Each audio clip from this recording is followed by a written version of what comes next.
The topics and opinions expressed on the following show are solely those of the hosts and their guests and not those of W4WN Radio, its employees, or affiliates. We make no recommendations or endorsements for radio show programs, services, or products mentioned on air or on our web. No liability, explicit or implied, shall be extended to W4WN Radio, its employees, or affiliates. Any questions or comments should be directed to those show hosts. Thank you for choosing W4WN Radio. Get ready to be amazed. Get ready to know things that nobody could know. Get ready for Recovery Wednesday with America's original radio psychic, Dr. Linda Salvin, along with Candy Finnegan from the Emmy Award-winning television show Intervention. Candy brings her more than 30 years of experience dealing with all areas of recovery. Listen as Candy and Dr. Linda bring expert guests into the conversation to bring your recovery to the next level. Together, they bring you the tools and techniques that bring balance and serenity to your life. For nearly 30 years as a syndicated talk show host and metaphysical clinician, Dr. Linda has helped thousands of people worldwide solve problems on the air and in person with her insights and solutions. So pull up a chair, turn it up, and get ready for a visit with the one and only Dr. Linda. And now, live from Los Angeles, ladies and gentlemen, Dr. Linda Salvin. Hello and welcome back. Yes, we are live at the moment, but when you may be tuning in, we will just be on an archive replay. But however you hear us, I hope you do listen and send some comments to either me, Dr. Linda Salvin, or Candy Finnegan. Let's bring her on. And we're going to talk today on Recovery Wednesday, where everybody's healing from something and recovering from something. Hello, Candy Finnegan. How you doing today? I think I'm grateful I'm here. Grateful. What a wonderful word, considering the topic of the show today is grateful versus gratitude. Right. What's the difference? Well, I was looking it up earlier, and it says that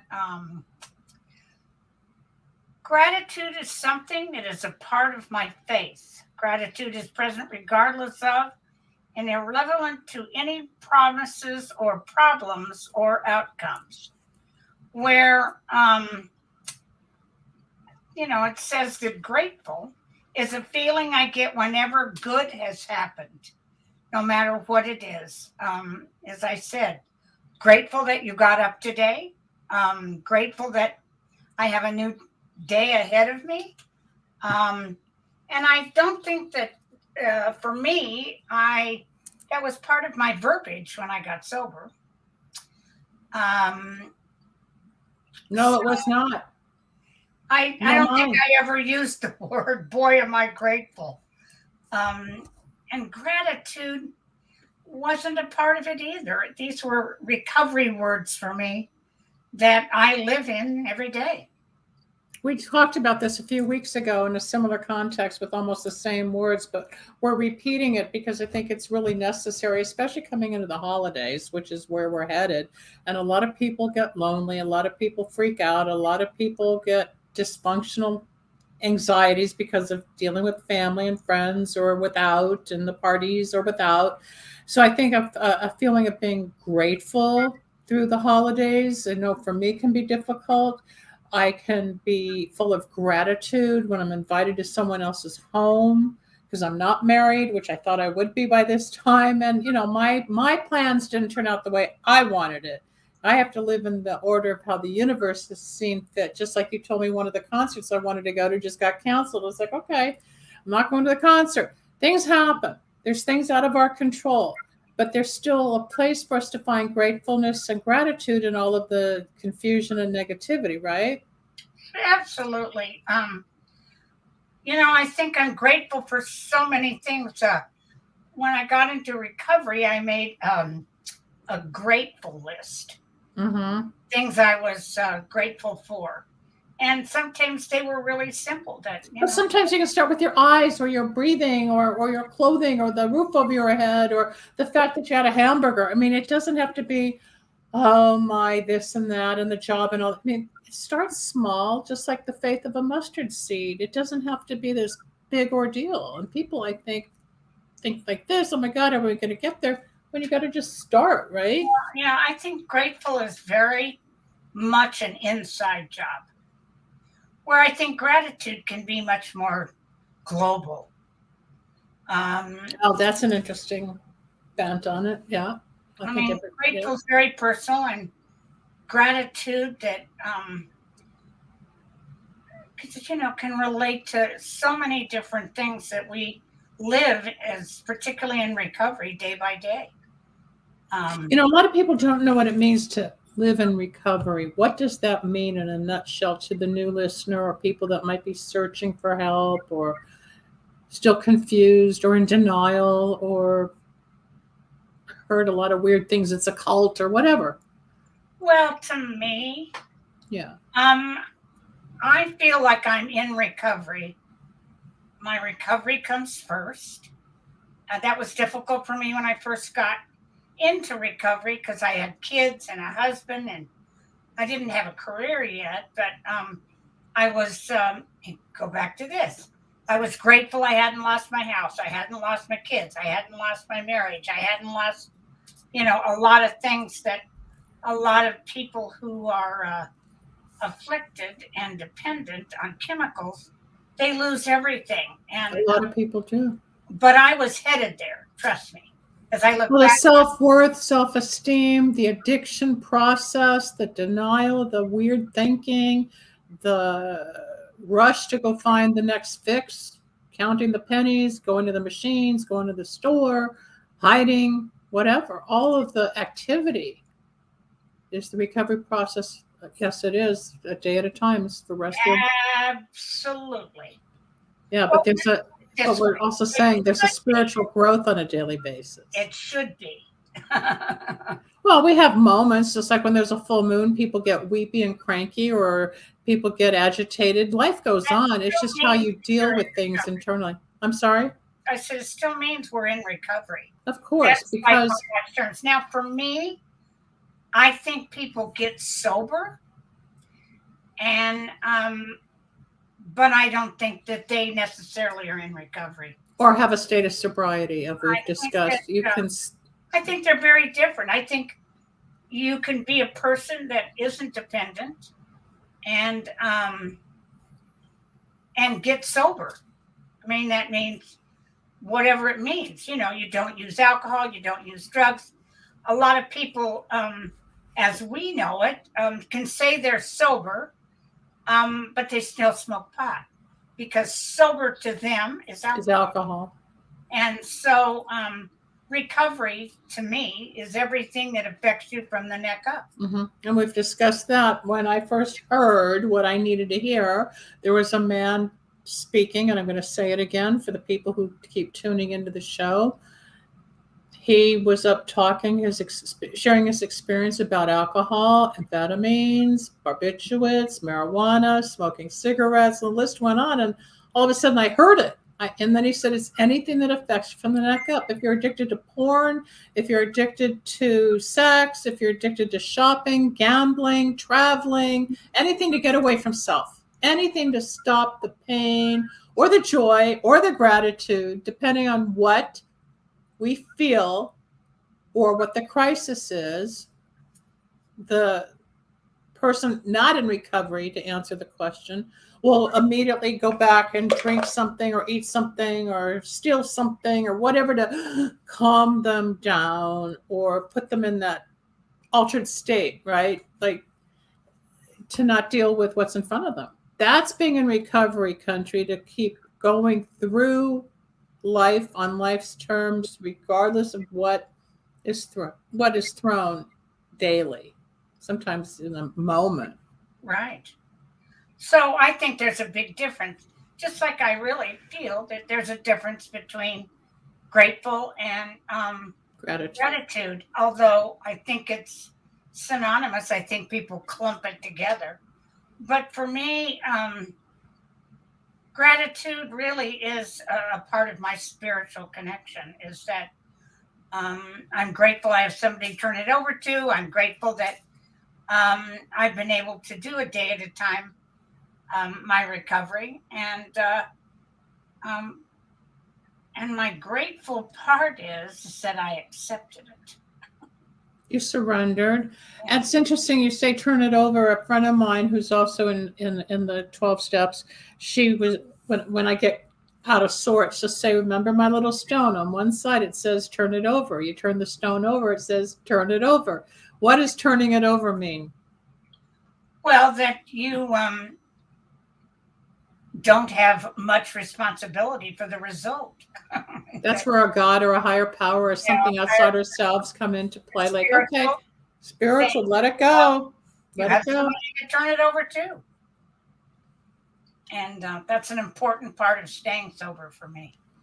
It is, because we walk into walls and obstacles all the time, and all of a sudden it's like, what am I going to do now? Like I just was saying to Candy before the show, I just bought some tickets for a friend of mine who's in a movie, and I'm going to go see her movie with some friends on Friday.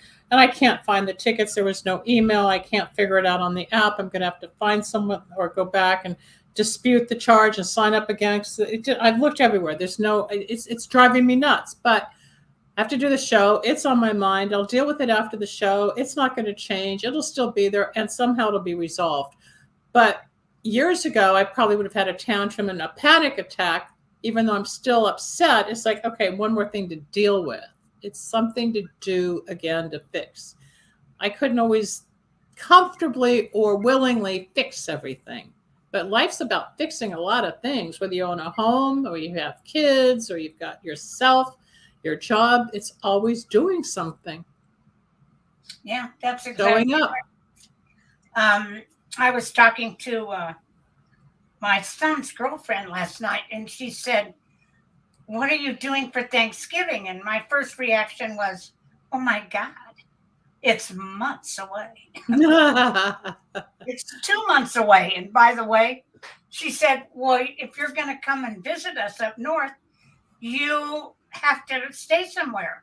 He has a one room, let's put it that way, a studio. It's in a beautiful Victorian house, but it's very little. Tiny. And so I'm not staying with them. I'm not a couch sleeper. No. And so I thought, we're grateful for the invitation. Well, we'll see. But you may not stay there. I get it. So I thought, oh my God, I have to get reservations. So yes, I saw that. I was like, hold on. She's asking, hi, Carolyn.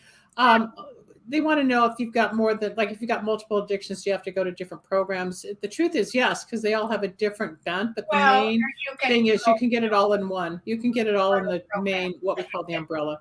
Yeah. I would always suggest you go to a program that treats the whole person. Yep. Because you'll find that each substance will be alleviated or let go of as you understand the program. Well, and I think that alcohol and drugs are all but a symptom of what's really going on with us. Of course. And a lot of it has to resentment, do with anger. Yeah, we have that thing about uncover, discover, discard. And I think that that's a great way of simply saying, I can get through this. Anyway, I have to finish my story. So I thought, oh my God, where am I going to stay?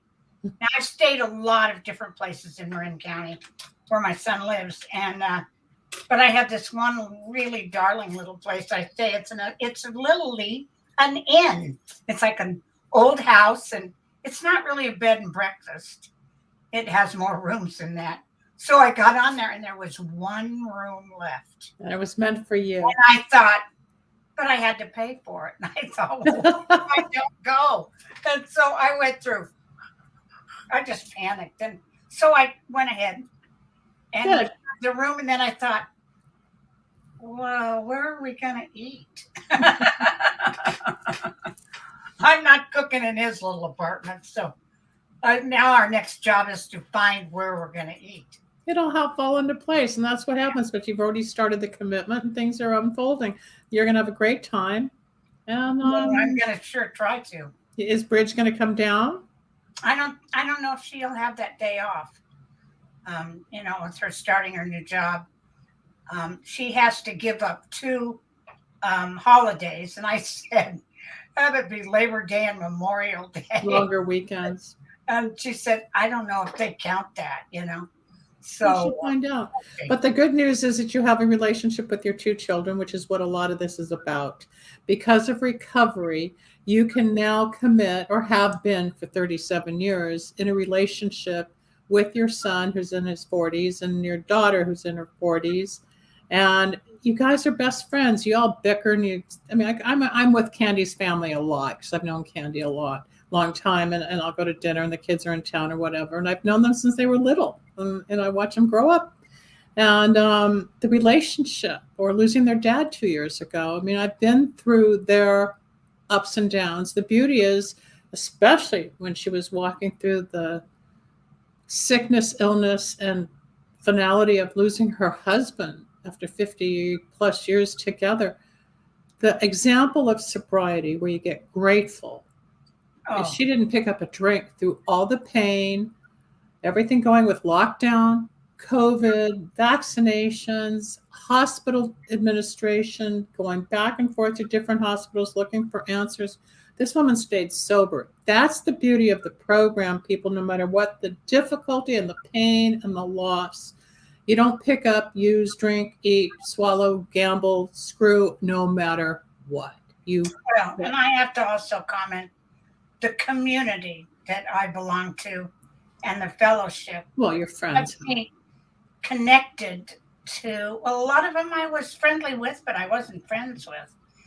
Particularly a lot of Mike's community, you know, they kept me grounded, that everything was going to work out as it was. I wasn't planning on it working out this way, but and I wasn't ready for it. I don't know whoever is, but I was able to not think about anything destructive, which in the old days, I've, been in worse. That's being in recovery, people. That's where you become grateful and full of gratitude when you're up against one of the top 3 most difficult things in life, which is losing a job, losing a person, and building a house. That could be hard too. But it's usually loss, where you lose your job, you don't have money, you lose a loved one. And what is the third? Oh, going through a divorce. The divorce is up there, number 3. So they're difficult times. But people like Candy and others I know, and she knows, we get through it. Candy was there when I lost my mom 14 years ago. I just called her. I said, my mom died. Next thing I get a little coin about the circle of life and truth. I mean, just because we support each other. I lived around the corner from Candy back then. And even that's a weird story. It's part of the magic of the spirit. I moved from one part of town to another, and I bought a house, and I knew Candy was living in that area. I said, where are you? Well, it turned out we were around the block from each other. Of all places, kind of like God said, right. You're going to be plucked out of the canyon and go to the valley, and here you are, and this is what's happened. When you get out of the way, things just sort of unfold. They do. But the pain, the discomfort, the confusion, making decisions, not making decisions, right decisions, you take a breath. We're grateful for the moment today. Some divorces, but yes, it can be a divorce, of course, but it's still painful. We're talking about recovery. It's better. Separation of humans, that we're connected, and it's still painful. A lot of time, I'm from the Midwest, and I was raised Catholic, and I know so many people that stayed together just because for their kids until and the minute they got out of high school and they went to college or whatever the transition is, they immediately got divorced. And I always thought, but you were miserable. You made your kids miserable. Why in the world didn't you leave each other before this? But it was because divorce was so incredibly looked down upon. And I think we've gotten over that, thank God. I think so too. A lot of people go through 2, 3, 4 divorces now to find the right person, but it's not saying that divorce isn't right if you're with the wrong person. I work with soulmates and marriages and divorces all the time in my private practice as a psychic and a healer. But if it's right, it's right. If it's wrong, it's wrong. And a lot of people don't want to get out, especially because the kids or the money. I was reading, I guess it was on the internet a couple of weeks ago, that 35% of everybody that gets married in Las Vegas is drunk. They don't even realize it. And they wake up and they go, whoa. I never saw that statistic. That's I funny. thought that's a huge percentage. I mean, I know those chapels make a lot of money, but 35%. That's a lot of people. That is. That's a lot. Well, when you think of how they got the drive-through and the walk-ups. Yeah, that got married and then it was annulled 3 days later. Oh, I married him. I know a lot of people that got married in Vegas and it seemed to work, but I just thought, God, that's a huge percentage. Thank God I didn't go to, well, I was already married. So. But statistically in psychological lists, Misty, it's been shown that the top 3 most destructive, painful, difficult times in life is divorce, losing a job, and death. It's out there. I'm not sure the exact order, but those are the 3. I don't think the order matters. No, because all of them hurt and all of them are hard and all of them change lives, your direction. I mean, when I was in the plane crash, you think I went back to work the next day? No, I did not. It took a long time for me to find a new direction. You can't just go through trauma. Divorce is trauma, loss is trauma, jobs are trauma. Everything can be traumatizing. But sometimes when we're in it, we can't always see where we're supposed to be grateful for it until sometimes once you're past the storm, then it all gets clear and it can be more sensible. Yeah, well, I have losing my husband, I am so grateful that I was able to be present for it. Because, he traveled all the time and I didn't get to spend that much time. I spent more time with him in that 18 months than I had my whole married life because of him traveling. And I'm really grateful that I could be present in all areas. And what that means, what Candy's saying is if you're drinking or doing drugs or clouded with food or whatever your addiction is, you're not there for the person. You can't consciously show up. You're not there. Or you're not there at all. Or if you're there, you're not there. Cognitively thinking. Yeah. So she's present because when you're sober, there's nothing between you, God, and the other person or life. It's just we are vulnerable, emotional, sensitive beings. And whatever comes up, because we are always thinking, and that little brain goes like this constantly. And you can think negatively and positively and hopefully and destructively or get in fear or whatever. And then it gets quiet. And then it gets grateful. Then the gratitude comes.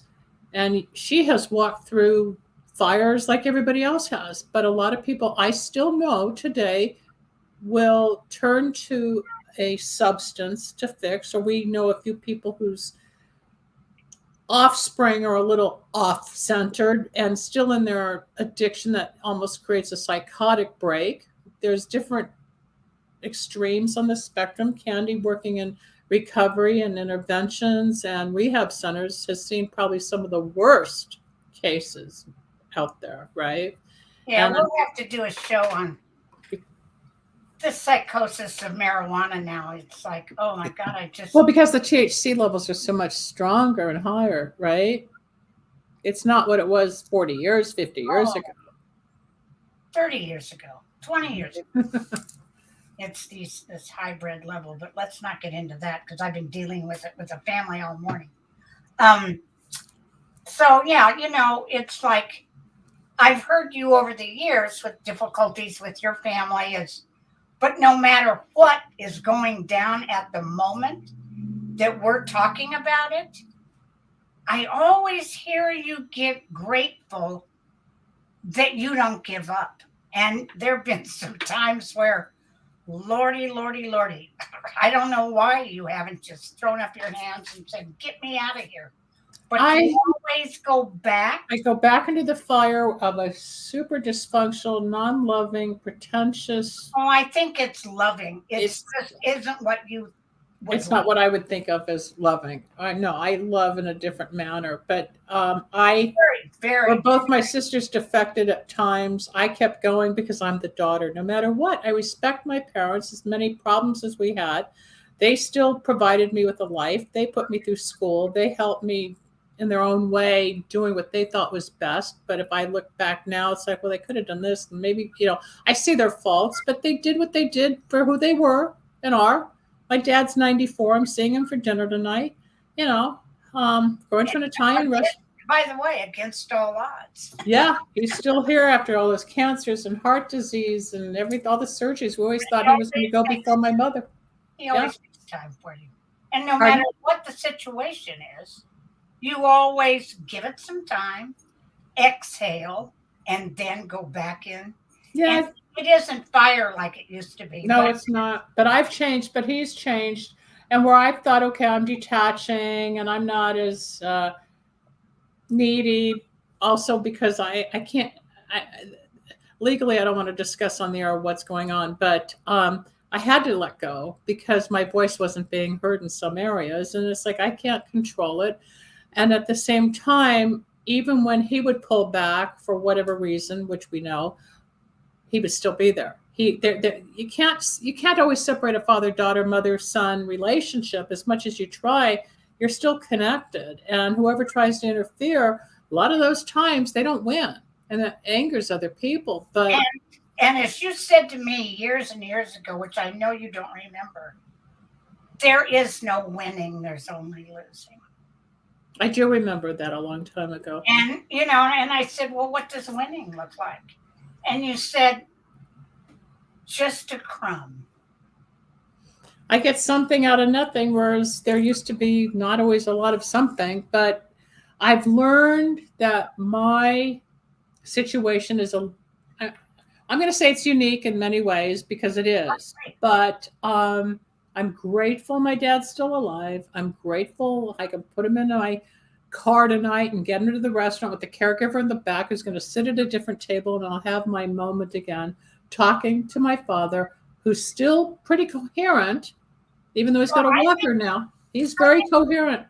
Rather coherent with you because, you're not talking about what he had for lunch. You're talking about the good times that you had with your mom and growing up. And I make him remember. I think it's healthy to. That. He remembers. I think so. You stimulate the consciousness. Even with the dementia, I believe certain memories flood back, and maybe it's that connection to the whole life versus this chapter. That could be. I agree, but you don't hesitate in not talking about your mother, talking about things you did. I take my phone and I show pictures that I've got, and I watch his expression. Where he'll remember or he'll light up, and sometimes he almost gets teary-eyed. For those wondering, what does this have to do with recovery? Why does this have to do anything with being grateful or have gratitude? Well, because I didn't even know what it meant. And there wasn't always a healthy relationship with family, your kids, your husband, my father, my mother, my sisters, the guys I was dating. We learned skills and technique to communicate, to be more ourselves. Candy was with me 15, 16, 17 years ago at my parents' house. And my mother had an accident and with her leg broken or whatever she did. And the caregivers were downstairs and they had the hospital bed downstairs, and I was helping. And all of a sudden, my mom said, boy, you really know how to help and give. I said, Mom, I've always been like this. But she never saw me outside what she tried to make me be. There's the words. And I spent years trying to please her, not knowing why I was out, but I understand I wanted her to love me and accept me, even though I hurt myself pleasing them, which we all do. And we find out in the program of recovery. You don't have to be a people pleaser. You don't have to give in all the time. You don't have to run back into the fire. And when it starts to balance, you learn how much you can tolerate. But you and I went through something very similar. My parents, even though, I'm adopted, but I will always have my parents, that they hadn't dealt with anything like this. Mm-mm. I mean, there's no real alcoholism. Now, I came from an oil family, and there were all the men were very heavy drinkers. And I didn't want to be a princess or a bride. I wanted a cocktail dress and cigarettes in my purse. And because it was so glamorous to me. I mean, these were the days in the 50s and early 60s where people got dressed up, and it was so, and I thought you had to do that to drink, until I found out you could be in jean shorts and a bottle of wine in a paper bag, I mean, but you and I didn't come from. No, we didn't. And it's like, I remember talking alcoholism to my mom. She goes, "No, you're not an alcoholic. Jews don't drink." I'm like, "But Mom," and then she would talk about my grandfather, her dad, who committed suicide, one of the three in our family. So he would always have a little bottle in his pocket. He'd bring home a puppy in one pocket and a bottle in the other, and he would drink. That's alcoholic. Okay, Mom, I get it. But he was never called that. Pardon? He was never called that. No, he was just her father. But at the age of 48, he overdosed and died. He deliberately died out of depression. So did his brother, and so did his son, my mom's brother. All three of them committed suicide, as you know, but the people out there don't know. I don't have any withholds about it. And I come from a sad situation, and I've learned to just keep going. You just keep going. And it's the, like my dad would always say, especially me being a card reader, you take the cards with the, how you've been, the deck that you've been dealt. And that was hard to understand at one point, but he started talking like that after my mom died. He started a new reality when he lost his wife after 58 and a half years. It's like you and Mike, you guys were very young. You were what, 18? My mom was 19. Oh, yeah, well, when we met, we were 18 and 20. Yeah, and they were 19 and 20. No, he was 21. My dad said he wanted to wait till he was his 21st birthday, which was August of 50, so he wouldn't have to have permission from his parents to get married. Oh, well, we didn't get married till we were 23 and 24. Oh, you were so old. Come on, we knew everything. Of course you did. But again, what does all this have to do with recovery? Because you went out and you partied and you married a guy that became a very famous musician with all the famous rock and roll people on the planet, and all the parties and all the concerts and all the whatever. And some days you would just sit back and drink and be alone and isolate and have no life and put the covers over your head, even though it looked good out there. But inside was a mess, which is where the days of gratitude come in, because you find a easier, softer way to live by joining one of the communities, because we're all recovering from something, folks, whether it's... And I remember we were talking about it the first time I was in a support group, and somebody stood up and said, "I'm a grateful alcoholic." And I went, what the hell is the matter with you, lady? I mean, are you nuts? You're grateful?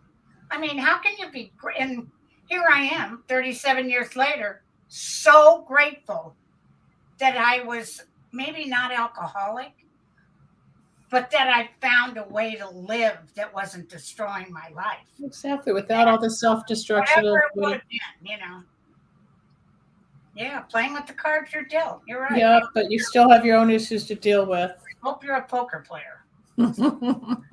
I'm a solitaire player, so I'm a tarot card player, as you know. I read cards. You are. I have been a psychic for a long time. But when you're listening to this, some of the people that tune in every week. Oh, today's Sue Michelson's birthday, so oh, that's right. Happy birthday. And she just had her surgery too, I think, the other day. Sue, happy birthday from us. So let's ask somebody that tunes in what they're grateful for today. Okay, Country, Misty, Libra, all the people that have popped up. What are you grateful for today, right now? What is your favorite deck to read from? That's on tomorrow's show. Come to me tomorrow. Yeah, tune in tomorrow. What are you grateful for today? Anybody? Nothing? Come on. Silence is golden. We're grateful for you. I'd be grateful if each and every one of you told one person about the show to start helping build the chat up here. I don't know why it's taking so long to really catch on, but I've been doing radio for 30 years, people. It's just new to the internet as the podcast. Candy was on my shows when I was in stations. It's like we've been around a long time. Okay, not one of you has anything to say about being grateful for today. You can't think of what that topic or that word might be. You got up, you had breakfast, lunch, for hearing these stories from you ladies. Okay, that's nice to I hear. like that. Thank you, country. Who's next? Come on, don't be shy. Nobody can see you. There are words on a screen. Don't all jump up at once. So you're going to go out of town for Thanksgiving. I think I've been invited to some friends here, and we'll see what happens. But it's still almost 2 months away. Anything can happen. Just like I canceled my trip to Washington, D.C. because of the fear that we have a shutdown. They're talking about it. So midnight Saturday. We'll find out. And hopefully we don't. But I'm more grateful to not be in the state of anxiety I was in, of the fear of not knowing. You are making me anxious. Yeah, because I don't know. And I would rather just, I canceled the trip, canceled with my friends. I can always go back in the spring or whatever. I'm grateful I found you, Dr. Linda. Can't wait to get my candles. Anytime, Libra, they're always there. They're always there. I'm grateful to have made it this far in life. Well, yeah, life's a journey, and you just keep going. The average goes 75 to 90 years and even longer.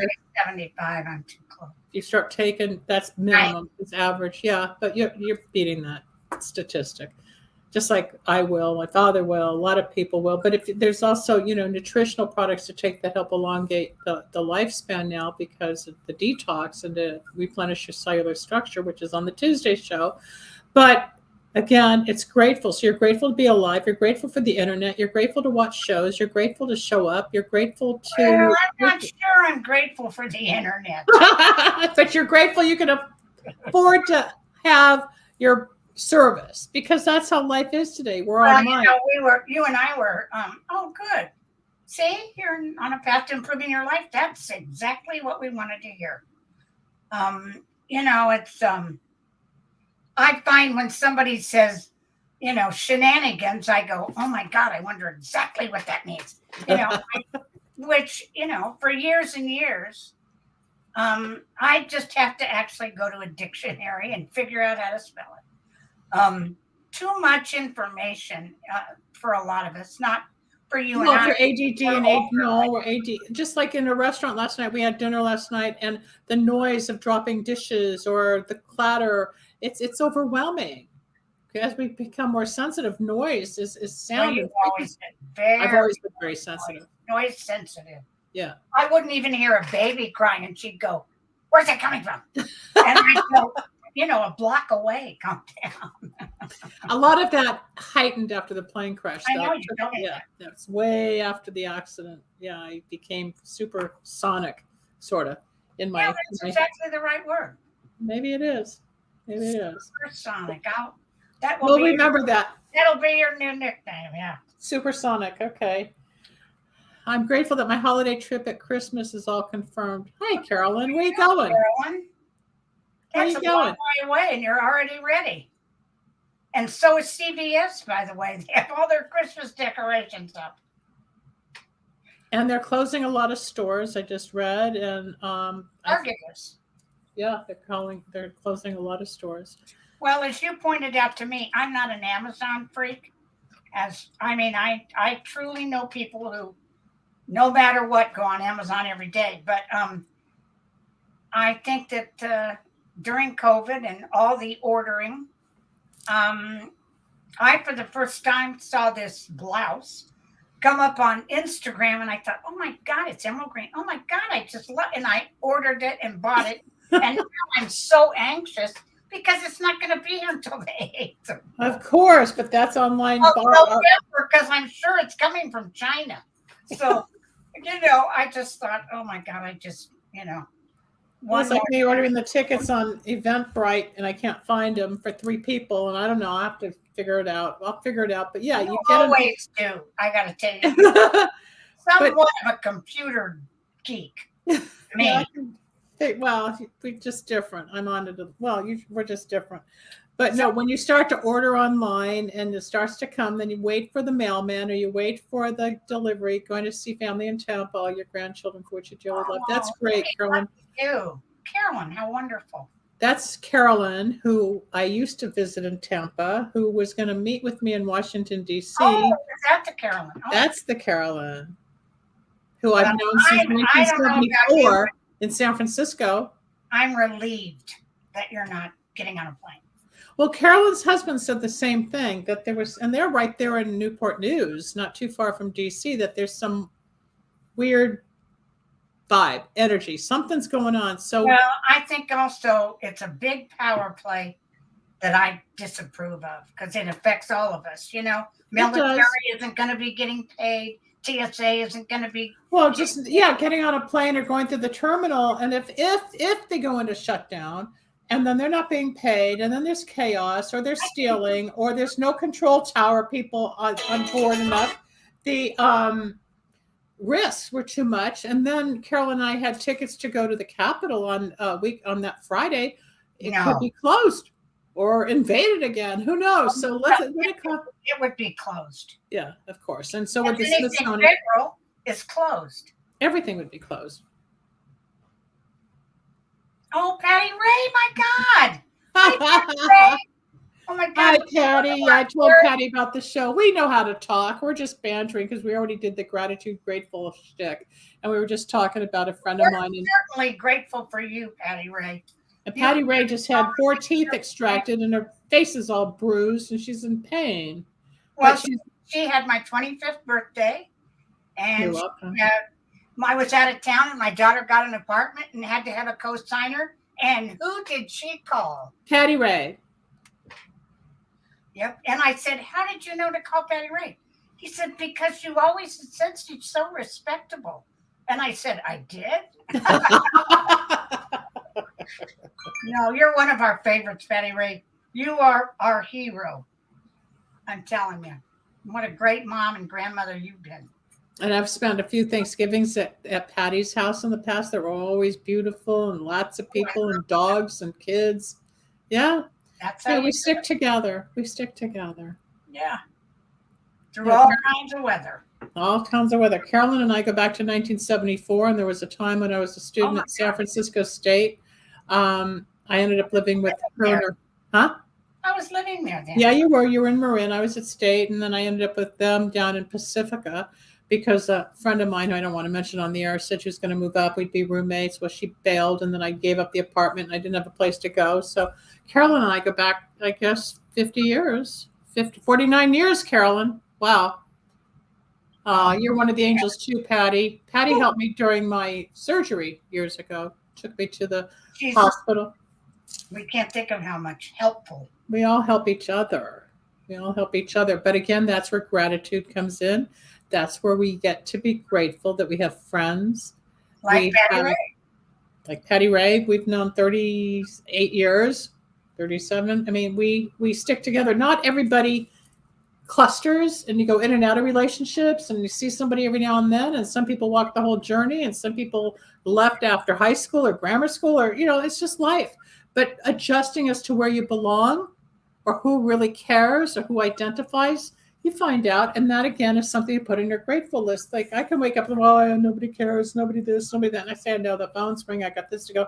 It's the mind. Got to get back to being into a state of gratitude in the moment. We're not dead. Even if they do sound alarms next week, we'll find out from FEMA what's going on. Don't scare me. with the United States alarm system to test the system at 2:22 Eastern, 11:22 Pacific. We'll be talking about it next week. Yeah, we will. We'll see what happened, and if we morphed into some radiological goon. I don't think so, but. Again, back to the show. Today's topic, grateful versus gratitude. And it's just a feeling. It's also an action. It's an action. Well, I think grateful is a feeling, and I think gratitude is an action because you have to do something to maybe get into the grateful mode. Or to show that you're grateful. Yeah. I can just be present and breathing in and out and be grateful. That's for sure. So, FEMA. It's all over the place. It's out there. That FEMA, which is part of the security system, is running on the phones, TVs, and internet radios. They're going to have like a broadcast testing system, but go do the research. I am turning my phone off for that 20-minute period. I don't want to hear it. It's going to be a high-pitched frequency. Even David Bowie years ago had talked about it being black frequency or black. I think it was a black frequency. He was talking about the tones that they use at this high frequency rate. There was a clip of dog whistles. That we don't hear. I can't even hear a dog whistle, but I do hear things that I think dogs might hear that people don't. But, we don't know what's going on out there. There's a lot of controversy and a lot of fear tactics and a lot of life. And everybody, we're just going to keep going. To have dinner and I go, don't talk about it. No. I got to get through my dinner. It could be real. It could not be real. But we're still here. After all of what we've heard, we're still here. Regardless of the different opinions that each and every human being has. We have 5 minutes left according to the station. That's their opinion. We will go another 4 minutes and 35 seconds. That's my opinion. So if you have anything else you want to say to either Candy or me, pop up now or forever hold your peace for the day. When is it supposed to happen? It's supposed to happen October 4th, 2:22 p.m. Eastern. Nationwide. I talked to my friend in Wales today. They did it in Wales, but her phone didn't get the alarm. It's already, they're supposed to be doing it in Israel also. So that's what I heard last, that they're going to be testing all this in Israel. You can Google it or you can go to TikTok. There's a lot of talk on TikTok about it. Oh, let me finish with this. What? This just popped up. Maybe I should be grateful. Google. Being grateful it's listening is followed always by thank you. Aww. Well, gratitude is a constant state of being. Gratitude and gratefulness are reflections of each other that create ripples of happiness when embraced. So I'm grateful and I'm full of gratitude. I'm grateful for people listening to the show. I'm grateful for people starting to interact. I'm grateful for you being in my life all these years. I'm grateful that I have clients to get to afterwards. You're grateful you've got work to do and people to help and things to move forward to. You've got a huge event coming up this weekend that you're going to be heavily involved in helping. Well, and I have a really, really close friend that lives in Houston. His name's Dr. James Flowers. He's been wonderful to me. For many, many years, I met him in the 90s, but he's flying in and I just really enjoy. I went with him last weekend. He flew in to take me to the Crossroads Eric Clapton fundraiser. And, I'm grateful I got to go and I never stopped complaining. I went home and thought, why did I do that? Because it was so, as I would always say, too many guitars. Yeah. So loud. And I'm not used to like, no, you're not, especially electric guitars. And when you're sober, people, music sounds differently. Going to concerts loaded versus sober is a whole new experience, which I discovered many years ago. I actually heard the band, heard the different instruments, looked at the people, smelled what was going on around me, and then I really got into the concert, besides all the work that goes in, or just to go, hey, let's just go dance and listen to the music. No. I was backstage too much. But, I was grateful I had the opportunity to, as I said to you, and I'm jokingly going to say it, but it isn't a joke. There were probably, I don't know, out of 70 musicians, 25 or 30 that I have known in my life with being married to Mike, and they're all between 78 and 81. Now they are. I thought this might be the last the last hurrah, and we're at the tail end of our moment because we're out of time for today, and this might be the last little story of the moment. Thank you, everybody, for joining Recovery Wednesday. Remember, we're all recovering from something. If you'd like to reach Candy Finnegan, her email is Candy Finnegan, FINNIGAN at AOL. I'm getting my new website up this week. And I'm grateful for you, Linda, and I'm grateful to do this show. And I hold great gratitude for everyone that's a continued listener. Thank you, Candy. I'm grateful for you too, and everybody that participated. Have a great week, and I'll be back tomorrow with Starlight Cafe. It's just me, so I'm going to need you to come and talk with me. I'll give some readings and answer questions about tarot cards or channeling the dead people, near-death experiences, whatever you want to know. But for right now, yeah, that's my world. For right now, have a great rest of your day. Remember, we're all recovering from something. We're all here to help you. I'm DRLINDA at lindasalvin.com. Until next week, after the alarms. Recovery Wednesday. Bye-bye. Thanks for joining us. We hope you enjoyed Recovery Wednesday. You can reach Dr. Linda at 888-509-1077 or at lindasalvin.com and Candy Finnegan at candyfinnegan@aol.com. Need a breakthrough of your own? Ready for answers or insights nobody else has? Reserve your own one-on-one in-person chat. Dr. Linda isn't just for other people. Dr. Linda gets results for you. And it's easy. Contact details are on screen now. Just click on lindasalvin.com or call toll-free 888-509-1077. That's lindasalvin.com or toll-free at 888-509-1077.